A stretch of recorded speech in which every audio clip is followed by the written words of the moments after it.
नमस्ते साथीहरू, अहिले हामी सुदूरपश्चिमको अत्यन्त रमणीय ठाउँ दिपाइलबाट 10-12 किलोमिटर माथि यो तल्ला गाउँ भन्दो रहेछ नि यो ठाउँलाई। र यहाँनिरबाट पारितिर पाण्डुसैन अनि यतातिर हाम्रो जैनोली, ड्याली गाउँ, मुरभाडा, अलिकति पर गयो भने उच्चाकोट लगायतको यता गाउँ छ भने यता पछाडि देखिरहेको छु मैले सुन्दर पिपल बोर्ड छ, माथितिर कफल्लेके छ हैन।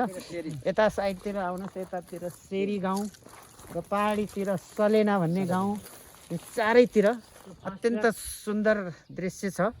र यो हामी यतातिर अझ पछाडि हेऱ्यो भने तल नदी, सेती नदी तल बगिरहेको छ, अत्यन्त सुन्दर ठाउँ। र हामी महापुराण 9 दिनको नभा के अरे साइलमा सकेर हाम्रो साथीहरू यतातिर हुनुहुन्छ, लोकेन्द्र भाइ गायक, त्यसैतिर नरेश धामी हुनुहुन्छ र अब सरोज भाइलाई मैले पछाडि दिएको सरोज सबैजना यहाँ आएका छौँ। आज यहाँ एकजना माताजीको कुटी छ यहाँ पछाडि, त्यो कुटीमा आज भजन गर्ने भनेर यहाँ आएका छौँ। र यति राम्रो सुन्दर ठाउँ छ हाम्रो दिपाइलको नजिकै। तपाईँहरू पनि सुदूरपश्चिम घुम्न आउनुभयो भने एकचोटि यो ठाउँमा अवश्य आउनुहोला। जय श्रीराम। जय श्रीराम। जय श्रीराम। ओके।